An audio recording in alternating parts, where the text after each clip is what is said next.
Welcome to this week's delegate call. This is a really fun and exciting call today because we are kicking off our TPP Builder presentation series. I'll say a few more words about that in a second, but we have 3 teams presenting today to showcase how their tools can be used to build or develop token mechanics. So that's really exciting. Before we get into that, well, actually, just a quick overview of the agenda. We will start with a few quick zip updates, just to keep everybody updated, because there were quite a few zips active over the last few weeks. So just want to keep everybody on the same page there. So Alicia will provide a few updates. We will then jump right into the TPP Builder presentations. And then I just added this on at the end because it was posted last week, the ZKsync Foundation proposal pipeline hit the forum sometime last week, and just wanted to ask if there were any questions or see if there was anything to discuss there. Otherwise, if there are other topics that you folks want to discuss, feel free to drop in the chat or directly in the post. So we have it there as well. And yeah, we can see how much time we have at the end of this call.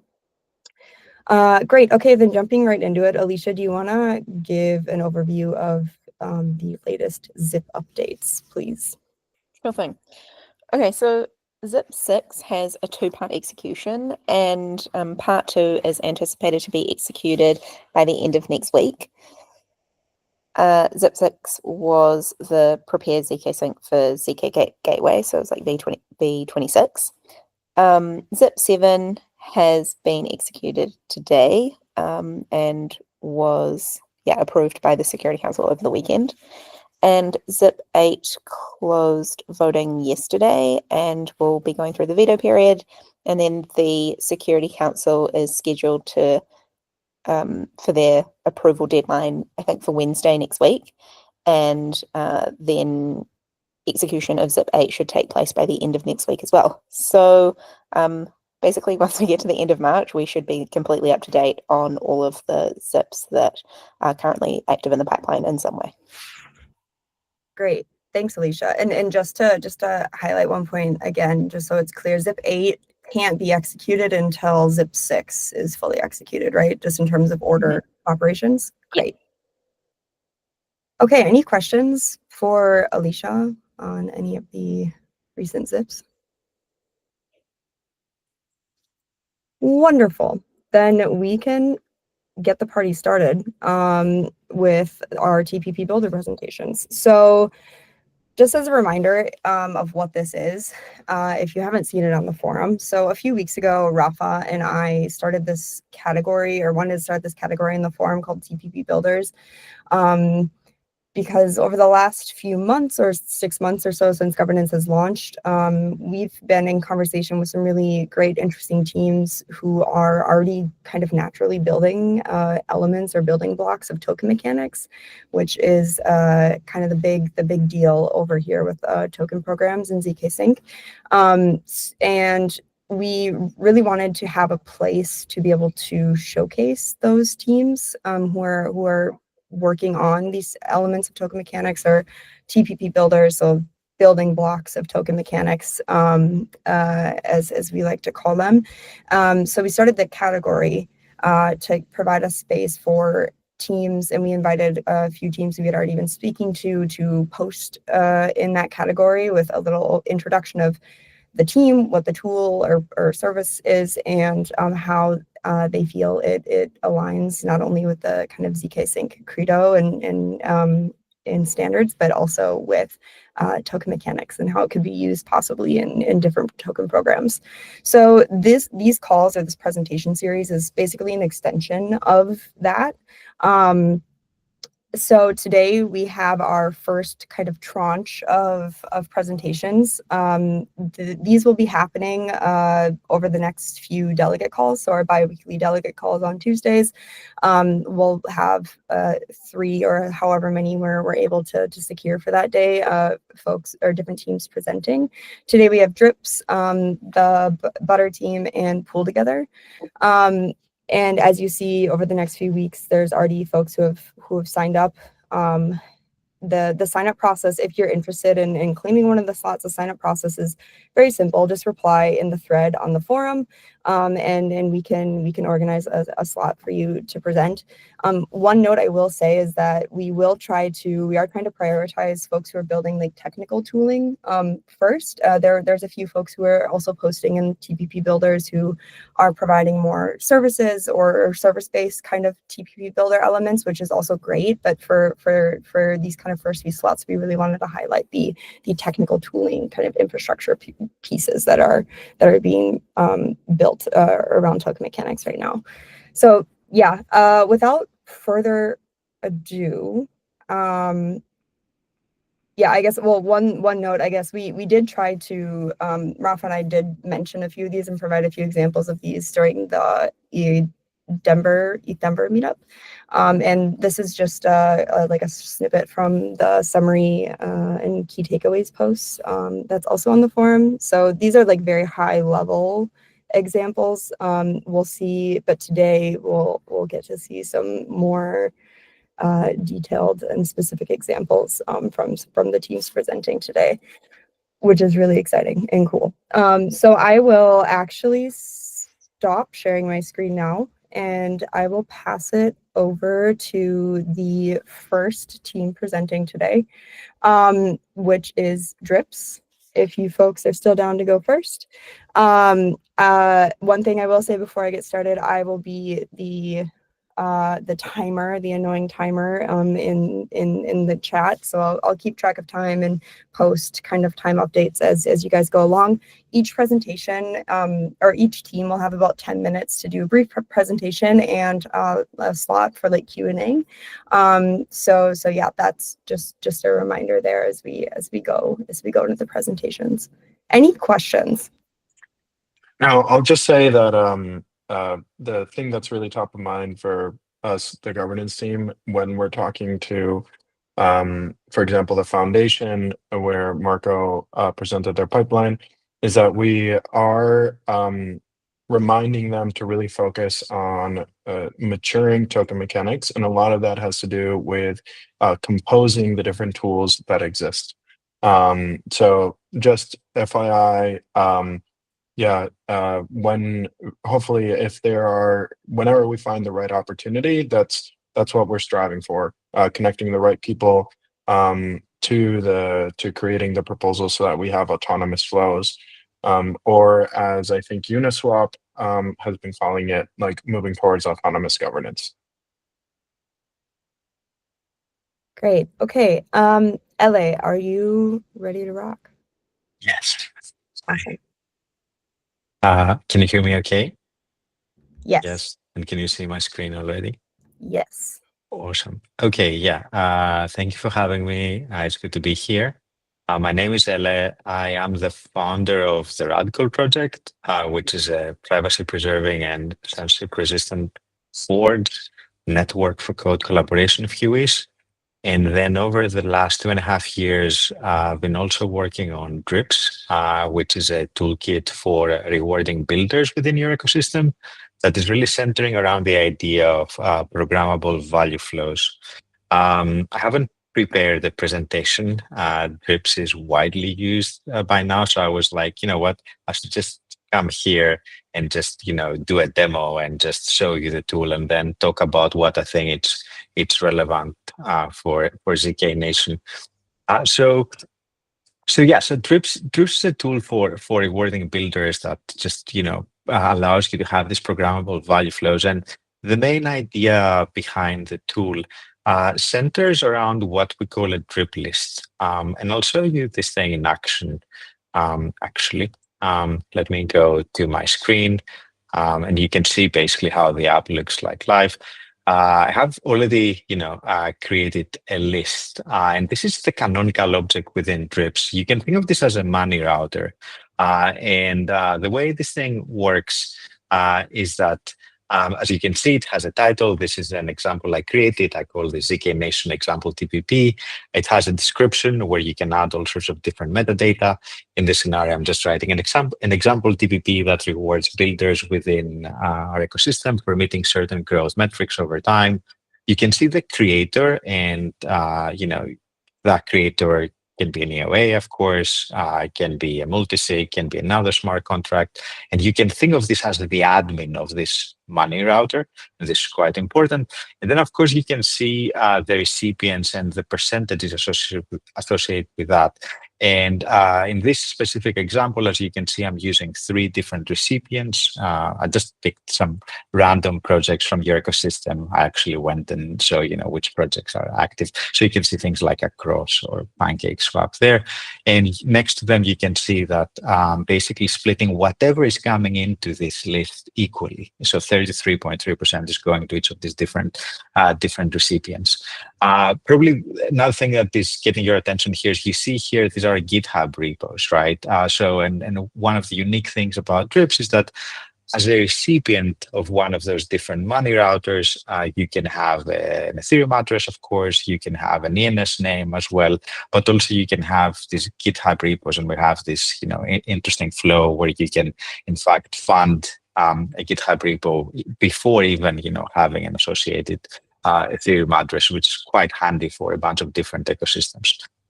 So you're probably thinking when you're looking into this, you're thinking, all right, sure, this is some form of streaming, right? But there's a lot more going on here than just streaming a bunch of tokens, right? The first thing that I would like to show you is that basically, in this example that I created, actually, I have indeed, created a stream. This is, by the way, on Ethereum mainnet.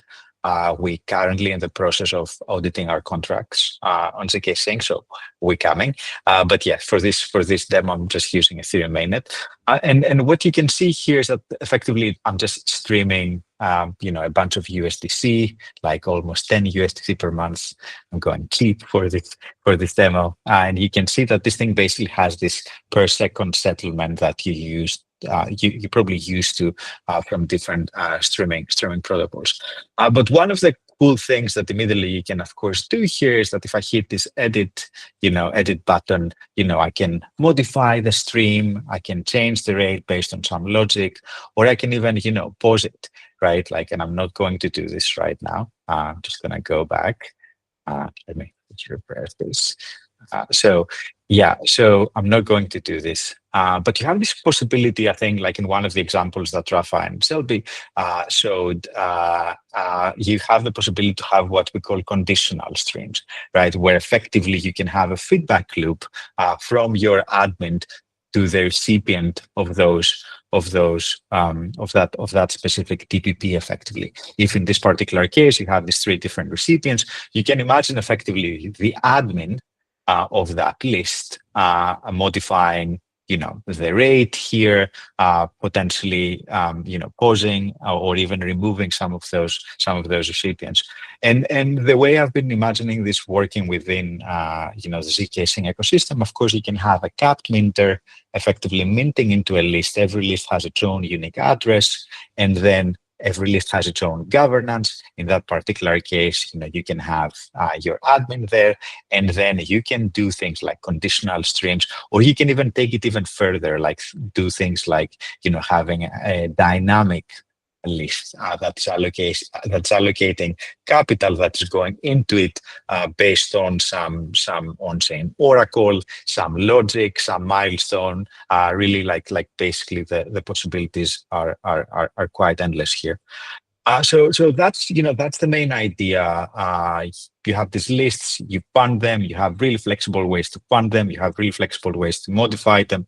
You have feedback loops, which we really think that align well with the TPP logic, and most importantly, these things can have their own governance. One more example that I just want to show you, which I think is interesting, is that you can even have a list within a list. And what the thing is relevant about this is that you can imagine scenarios where we have different lists that allocate capital, and you can have your top level governance effectively modifying how much capital is going into this. I'll just show you an example from our own ecosystem for this. stay with me for a second. This is something that we've done within our ecosystem, within the RadWorks ecosystem. Here you see an example of us basically allocating capital towards three different lists. This is in that particular program was trying to incentivize dependencies, software dependencies that our ecosystem has, and this is a list. This is the master list that has its own governance, which is a smart contract. Effectively, this is our governor. And then if I click on the specific list here, you will see a bunch of different projects that our ecosystem depends on, and for that particular reason, we decided to incentivize them. So you can effectively nest TPPs within them. And I remember reading a post within the forum that was describing some similar logic. So a lot of flexibility. That's what I want you to keep from this. Finally, I just want to show you how other ecosystems are using this thing. Just show you an example from our own ecosystem, but I want to show you a few more things. One good example from this is an example from the Filecoin ecosystem, actually. So Filecoin is recently did a retroactive retro PGF round. They decided to use drips to allocate capital for that.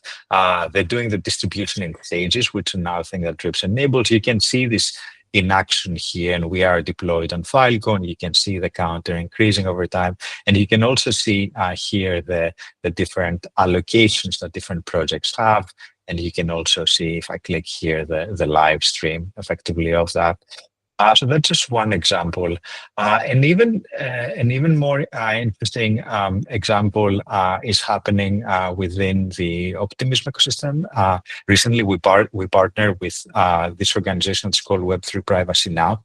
That actually, over the last few months, they facilitate a bunch of different awards for the most important privacy preserving projects. And what they've done is they basically created this list that contains multiple lists, and they invited anyone to actually start funding that. This is just started, actually. And what you see here is they have these different lists as part of that initiative.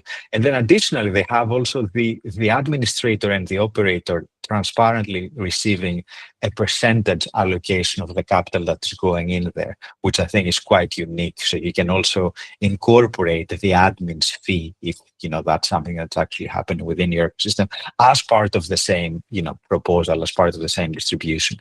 And as you can see, again, they contain a bunch of different lists. The favorite pro-privacy project, if I click on that, you will see a number of different recipients, and they're splitting funding equally. And I think you get the idea. Finally, I just want to show you also a very different example. And Selby, how much time do I have?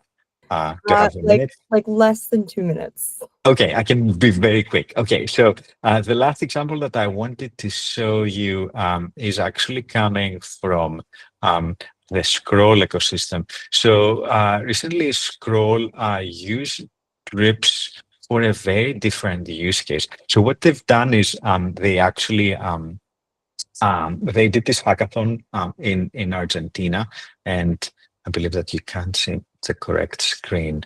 Damn. Sorry, let me stop presenting and I'll just move my tab. So they recently had a hackathon in Argentina where effectively they invited the hackathon attendees to actually vote between a bunch of different projects that were coming out of that hackathon.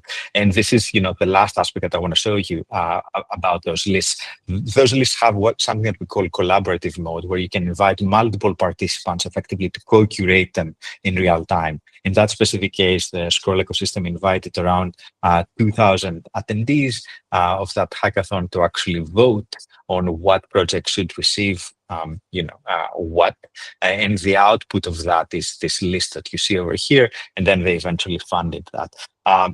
That's just a very different example, but I just want to have this for completeness. I'm going to stop here. This is Drips. Excited to be talking with you all. Thanks, LA, for the overview. Were there any questions for LA regarding drips, specifically how it could be used in token mechanic? Yeah, Nick. Hi, Ellie. Thanks for the presentation. Yeah, really interesting stuff. Yeah, I'm quite interested on you mentioned the governance of the admin.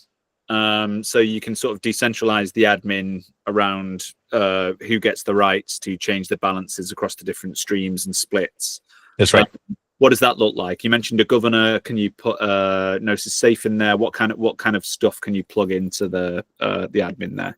Yeah, so you can do all sorts of things. Of course, you can just like have your governor be a multisig at first, and then do all of this outside, drips, or have this be a smart contract and do this on your governance, right? Like classic token voting.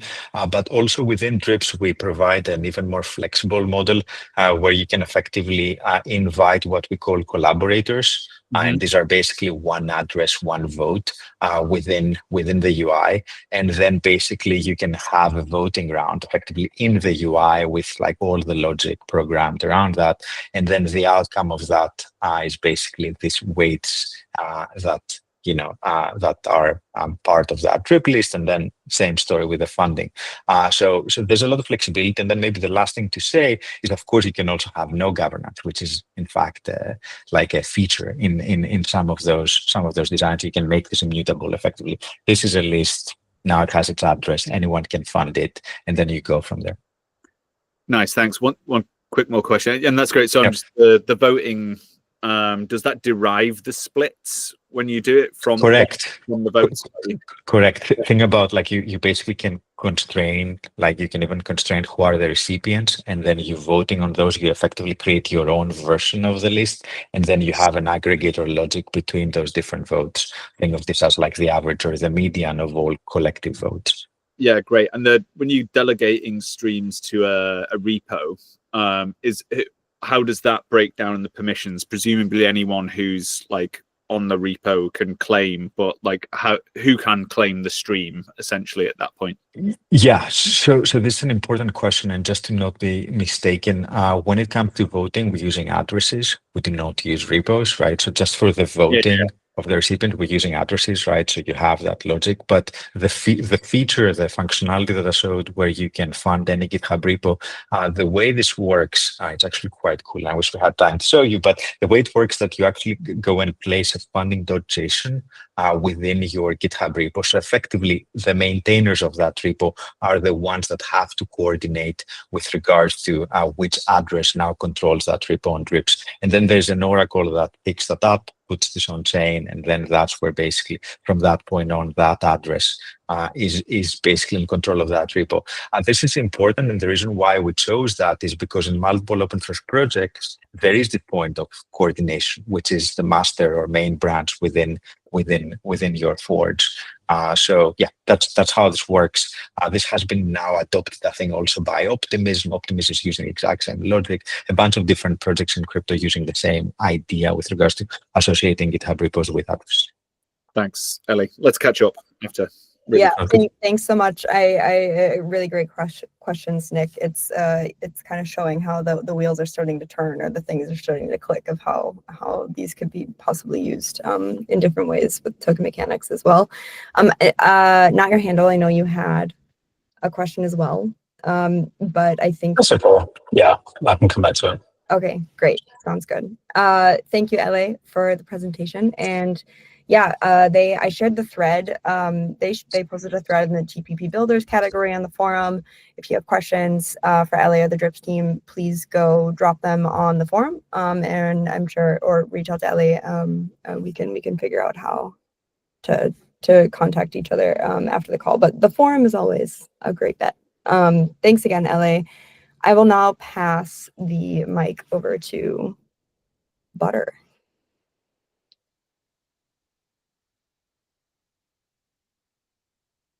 Maybe. Or if you guys don't want to go, we can have PoolTogether go first. Vaughn? I'm ready to go if we need to. I'm here. Sorry, guys. Okay.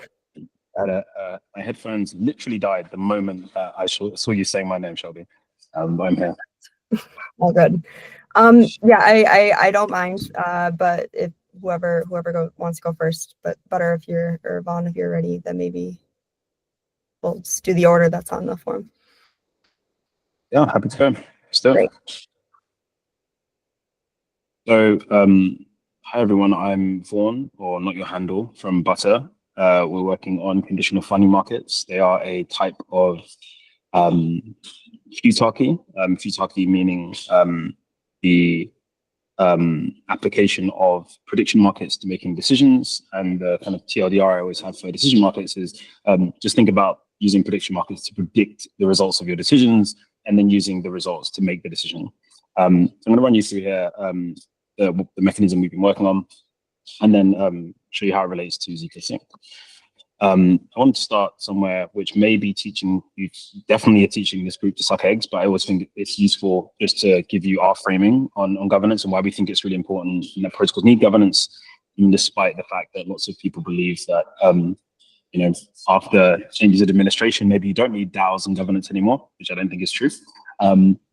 And the example that we always relied on in crypto from the very beginning was the idea of smart contracts being like vending machines. I think smart contracts themselves are quite difficult to understand, and I think they're kind of intangible. And the idea of a vending machine is very tangible, and most people know what that is. So everyone has a model for them. And a vending machine is kind of like a smart contract. It's kind of like a protocol because it exposes an interface. Basically, there's some buttons and a coin slot. You put some money in, you select a code, and you get a product out. And that's a protocol. It's a protocol for buying products. Super simple. This protocol, you can probably see here that this protocol can actually degrade. So the protocol, which is super useful for every single person who might want to get products, can also, without being maintained or changed over time, can stop delivering on its goals, on its like stated purpose. And this degradation is actually not because the protocol itself is wrong, but that the goal of the protocol, or the value that it provides to people, is emergent. So the need for governance is also emergent. We actually need to change the things that are in the protocol, in the vending machine, and how the protocol actually works, because the products we actually want might change, and the money we use might change. For example, many of us, I said coin slot at the beginning, wouldn't use a coin slot machine to buy a product now because we all have Apple Pay and cards and so on. So we have a governance system in place, and governance is basically the set of rules around how you can update this, this protocol. Now, let's also think about the governance. The governance itself needs to be fairly restricted.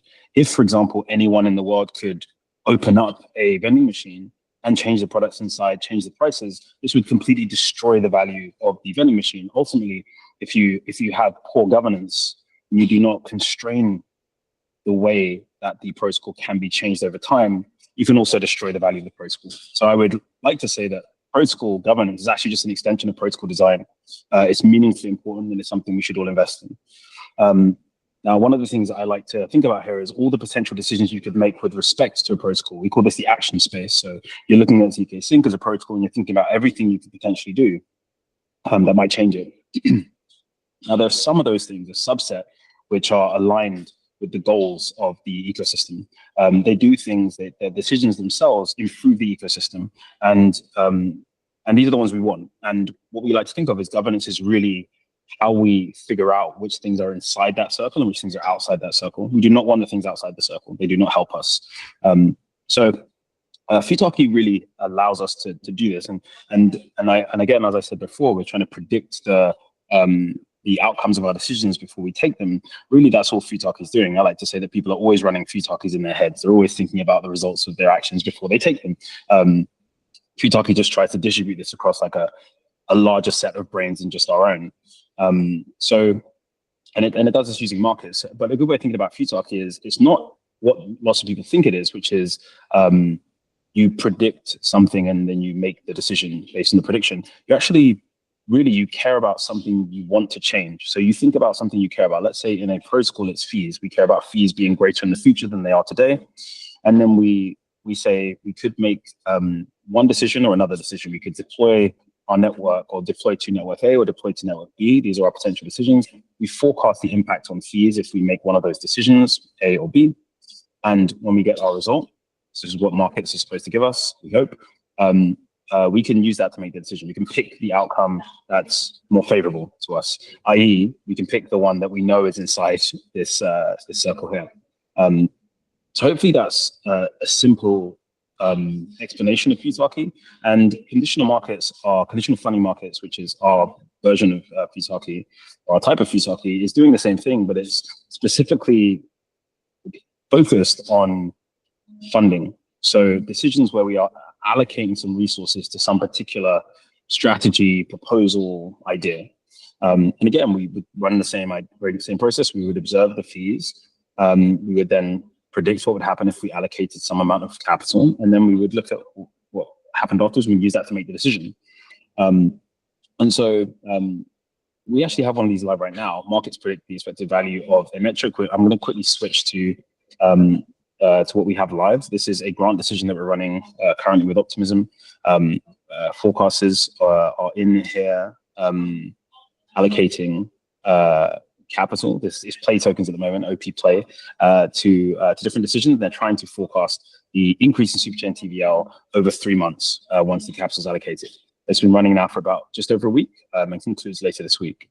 I'm not going to run through a demo just because we don't have much time and I want to get to some of the other stuff, but I encourage you to go to butter.games, just check it out, try it out. There's also some handy guides in the docs, but effectively it's like you're basically trading, you're buying into each of these potential outcomes, shifting the price, and that's actually mapping to an estimate of the change in metric.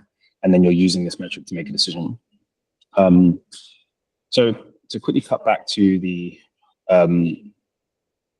deck, as we said, the predicted value is used to decide where to allocate funds, and ultimately the important part is this: like, what happens to traders? Why would traders even give you accurate forecasts? And the idea is that if traders are closer to the actual truth, then they get the greatest return. So this kind of famous Thomas Sowell quote, who's like a famous American economist, is like, you should never really trust people to make decisions where they basically have no skin in the game and the outcome of those decisions. And Futaki really just makes sure that people have skin in the game with relationship to the truth. If they are closer to the eventual truth, then they get a larger payoff. It's fairly simple, actually. Futaki is quite rudimentary, certainly not magic. So this is what we're running with Optimism. As we said, it's running now, so please do check it out. We're distributing 5 100K OP grants. Again, we're using play money, and just encourage people to go and try out if they're interested. There is a link at the end of this deck if anyone wants to go try out. One of the most important parts here, I said before, I got into a conversation with Toli from Solana on Twitter about what Futaki is, and he was kind of saying that it's just paying for votes or buying votes. I think this is not true. It's not really handing the decision to the richest person. It's really handing the decision to the truth. It's saying there is a truth in the future, there is the outcome, and ultimately the outcome is what determines your payoffs. So it's been reported that in kind of mapping to polls and surveys, prediction markets tend to be more accurate in the long run, and have been doing this. They have this Iowa electronic markets, which allow you to do predictions on, they're legally allowed to do predictions on the presidential elections, running since 1988, and it's more accurate 74% of the time. This is one sample, but it's a good example of where prediction markets are more accurate, or a very accurate mechanism. They are fairly resistant to bias and capture. This doesn't mean that they are impervious to these things, but they are resistant mostly because there's a cost to biasing a market in one direction, and everyone else in the market, it creates an incentive. The more you bias the market away from the truth, to try and correct you back. So there is this kind of increasing incentive as you intend to bias or capture the market. And as I said before, you have aligned incentives. This is actual Optimism's leaderboard, where they are tracking the profit and loss for each of these traders, these forecasters, and they're using this to actually allocate rewards themselves. This is obviously in play money, in real money, then the money itself would be the reward. One of the ideas that we've been thinking about is this idea of a conditional funding market actually connecting into TPP and capped minters. And so you'd have something like this, where you have a conditional funding market, which is just a bunch of traders making these predictions.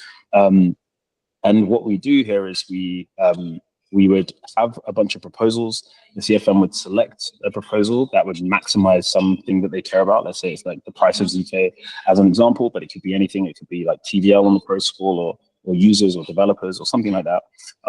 We predict the result of each of these proposals. We select some and maybe how much we want to fund each of these. This thing calls the cap minter function. It sets the amount and the destination, so like where the token should go to each of these proposals. And this just updates a set of streaming contracts, which all have a set of distributions. And what's interesting about this is you could actually have these set up sequentially, say one per month, and each one could just be being updated with a certain amount of tokens, which would kind of turn this into, this isn't my idea, it was something that we discussed with the team.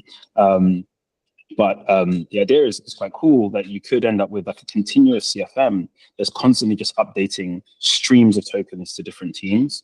And so you could end up with this like valve that's like opening and closing depending on how successful each of these proposals are over time, which is a really cool idea. I think there's definitely things we'd have to figure out to get this working, but I think it's a really quite special use of CFMs, which we'd love to make happen.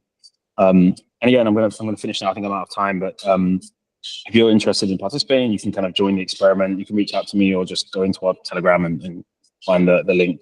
And obviously you can go to the actual product itself. We also have very good docs, so please do check those out. And obviously please come and just talk to us about these. We're happy to help.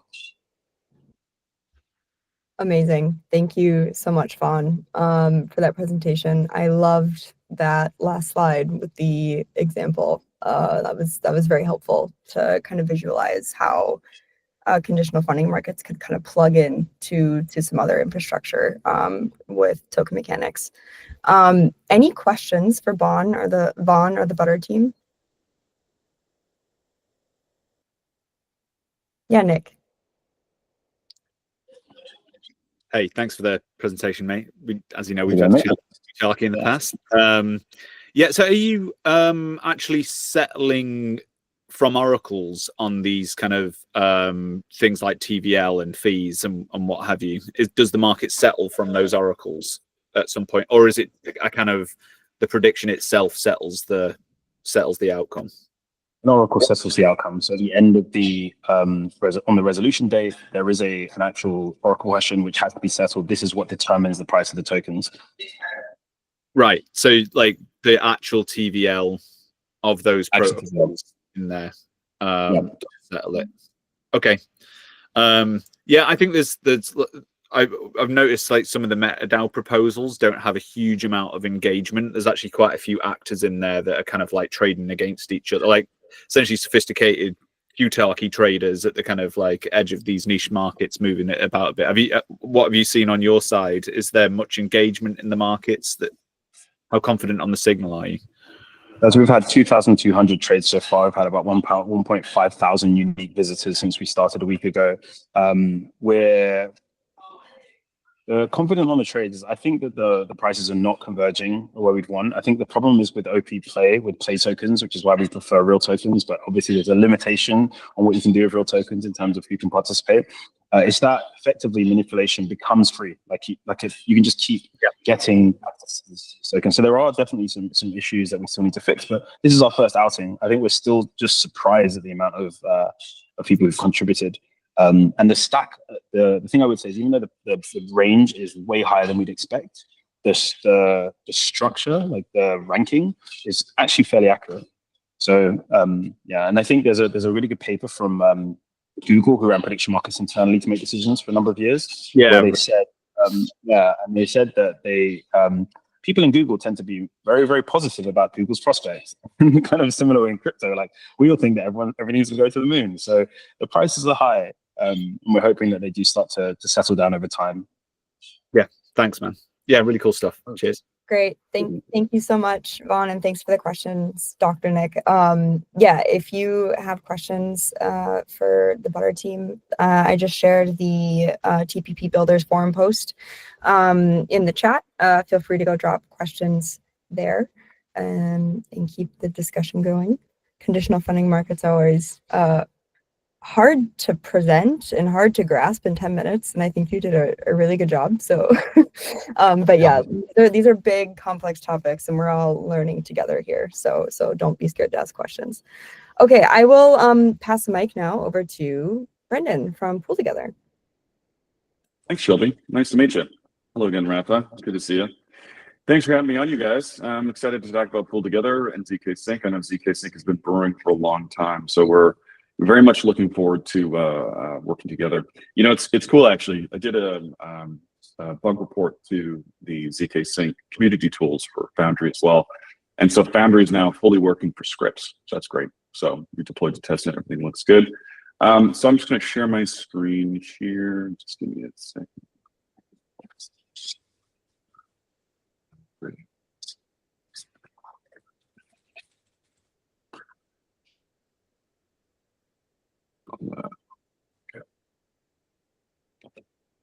Oh, I have to quit and reopen in order for Brave permissions. Sorry, guys.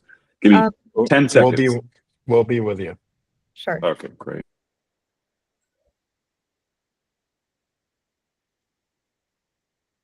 Note to us that we may need to extend these sessions by a few minutes because we're running over every time. Okay. Well, Hello? Oh, You're on mute. There we go. Suggesting. I'll be as quick as I can, Shelby. All good. Let's see how fast I can do this. Yeah. Thank you. Okay, so now I can present. And okay, so PoolTogether. So PoolTogether, as some of you might know, is a prize savings game. And fundamentally, our utility is prizes. That's what we do.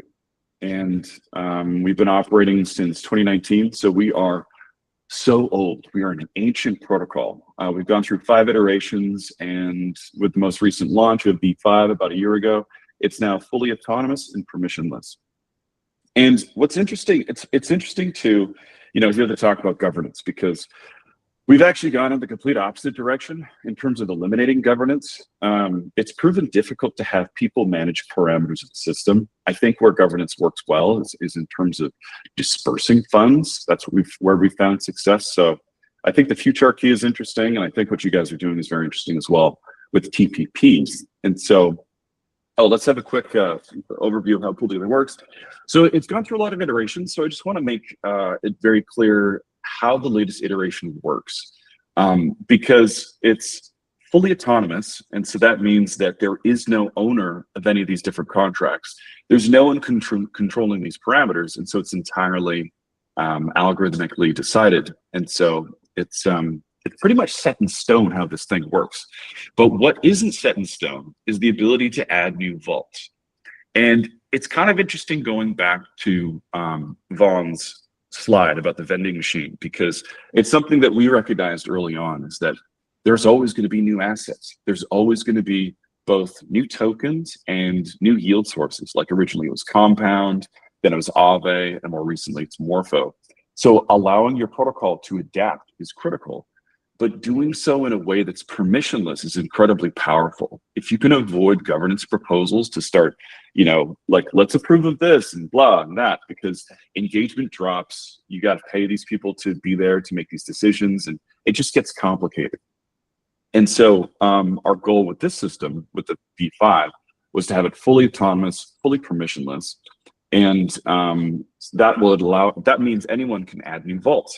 So I could create, let's say, a wrapper for Morpho Vault for some new app. Like for example, Euro C. We just launched a new vault for the Euro stablecoin, and we just did so permissionlessly. We didn't have to ask anybody. We didn't have to run through any bureaucracy. So it was really great in that sense. And so I actually think this is really aligned with TPP. Because from what I understand, TPP is basically a meta proposal. Is what we want for ZKsync is to allow ourselves to set up these flows of ZK tokens, these flows of incentives that are ideally as automated as possible and are accessible to more than just one builder. So you're sort of building a framework here and not doing direct proposals. And so I think we're actually highly aligned here. PoolTogether, it really embraces the cypherpunk value, being fully autonomous, permissionless. There's no governance. It's also anyone can access it, so it's not like what's it called? It has no bias. There's some term for it that we're all familiar with. I can't remember. It's very easy to automate. So we've got two different ways to distribute incentives. One is through prizes, and then the other is through these vault incentives. And I think that's what I think is a great fit, and we'll talk about that in a second. And so, needless to say, being totally permissionless, V5 is highly composable. So we have a no-code integration with ERC4626 compatible yield sources. So that means anyone can come and just step in and use our factory to create a new vault, which is pretty cool. And actually, on that note, I just want to share the UI, just in case anybody hasn't seen it. So let me just switch my presentation to something else. And so can you all see this? The big purple, all the boxes? Okay, great. Yes. So these are the different prize pools on each chain. And so if we click on, let's say, click through to base, we see, okay, here are the base prizes. And if we click through, this is where we can see all the vaults. And yeah, RPC is a bit slow today. I have to look into that. Always when you're demoing, needless to say, maybe if we click something, show all. Oh, here we go. Okay. So here are all the different vaults that we created. And so the cool thing is anybody could step in and create a new vault using our factory. So if we go to factory, .cabana, .5, then you can deploy a prize vault and you just select the chain and go through the whole thing. So very easy peasy. So that's the great thing. And that's something that we were pursuing is we wanted to enable people to help themselves. There's nothing like being able to engage people and allow them to, do their own, to play with things and go through things at their own pace. So needless to say, how could we do this? What would be an integration with PoolTogether that would work for TPP? Well, first of all, I think it'd be, the thing with PoolTogether is we deploy a ZK prize pool. And so what that is the prize pool you might have seen before. There's a single prize pool contract on each chain. And that's what holds all the prizes. And so in this case, the prizes would be distributed in ZK tokens. So that becomes the prize token. So that means that all the vaults that you saw, like if we integrated Aave or Morpho, how that would work is that each one of them creates yield in whatever asset, that asset would get swapped to ZK. And so it's good for ZK because it creates buy pressure for the token. So it's just like a constant continuous buybacks. And then for users, they get to have a chance to win ZK prizes, which is pretty exciting. And then what we're thinking is that we put up a TPP that distributes ZK as prize pool to our rewards.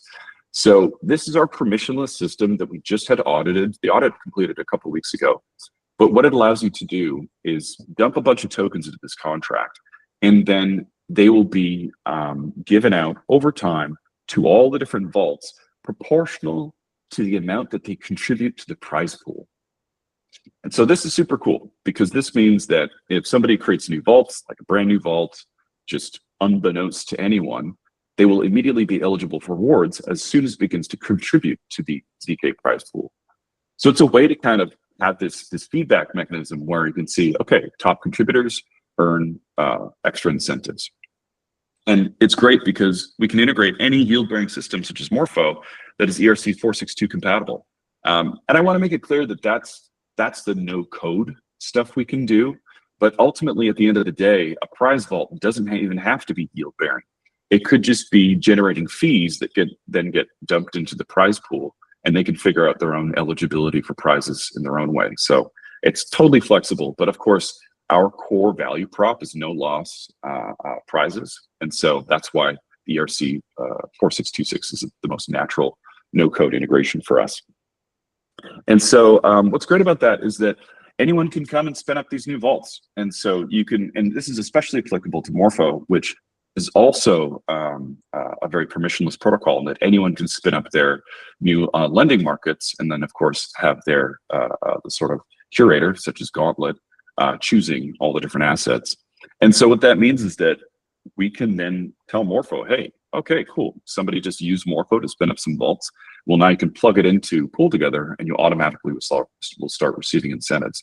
So it could be a way for us to have permissionless way, literally zero governance way of incentivizing different yield-bearing protocols out of the box, or even people can integrate in custom ways, which is pretty cool. And they would get that base APR of ZK, as well as have a chance of winning the ZK prizes every single day. And needless to say, I mean, we distribute pool tokens as well. I mean, we're just looking to grow this thing as much as we can. So we distribute pool tokens using the same incentive mechanism. And that's actually the reason we built the mechanism in the first place, is that it will allow us to reduce governance and take a bunch of pool to each of these chains and distribute in a very equitable way over a long term, and allow us to shift TVL. Like, if yield source, if it goes down or whatever, and we shift to something else and TVL goes up there, the pool tokens or whatever incentives will shift to that new vault. And so having the incentives be reactive and permissionless this way is really, really, really critical. And so just to illustrate that, so I mean, in plugging into the capped minter terminology, the ZK prize minter, I think that's kind of optional. I mean, that could be one way to do it in terms of just bootstrapping prizes. But at the end of the day, I think the base APR is much more interesting, because that's kind of guaranteed for each of these different vaults. And you could approach Morpho and be like, hey, we've got this cool integration where if any Morpho market you can be plugged into this. That'd be pretty cool. And so, yeah, that's kind of what we're thinking. Here's the follow-up. Explore the PoolTogether ecosystem, and we got our landing page. There's Discord, X, GitHub. But what I'll do is I'll post a PDF of these slides in the chat, so you guys can just click on them versus cutting and pasting in some way. Also, feel free to share with me, or at least share the links, and I can share them in the call notes as well. Yeah, sounds good. Wait, was I sharing? Did you guys see that? Yeah. I just Yep. went back and it immediately canceled. I was like, what? Yeah, no worries. Wonderful. Thank you so much, Brendan. Any questions for Brendan regarding PoolTogether? Okay. I was just gonna highlight that one of the things that I particularly think it's important to consider from PoolTogether is not just the fact that we need to think about lotteries as potential mechanics for how we design new systems, but also the fact that we often when we're talking about capital allocation, we often talk about direct token allocations, and it's important to ask also like yield allocations. So you can imagine a situation. So it should expand the variables as to capital allocation is not just the rights to mint a token. It's not just sending a token itself, but it's also asking where does the yield go to for the specific pool of assets that are potentially unlocked by a proposal. So just calling that out. Nick, I saw you had your hand up. Yeah, hi Brendan. Thanks for that, mate. Yeah, I remember PoolTogether back from the OD days. I seem to remember the initial paradigm, right, was that you're kind of leveraging into like prospect theory, that people are more likely to want a chance of winning $1,000 than everyone gets 10, for example. So is that still the primary mechanic? Is it still like a probabilistic payout of a? Yes, exactly. So and you're absolutely right in terms of our kind of target market is more people with smaller deposits in terms of the pure value prop of prizes themselves, because like somebody has $1 million, it's so much money that they might as well get guaranteed APR because it's a significant amount of money every year. But if you have $100 and having a chance to say 100 grand, it's much more appealing to those with smaller amounts.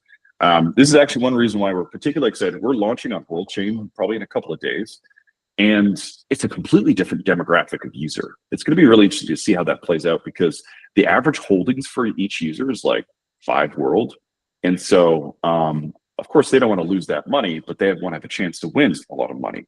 And it's not the typical crypto native demographic, which we've discovered wants high risk, high reward.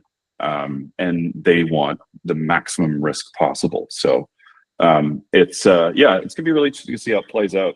But I'm particularly excited about this permissionless mechanism. We rolled this out for our own purposes because it's a way that you can create a dynamism with the distribution of incentives, but without having any governance involvement.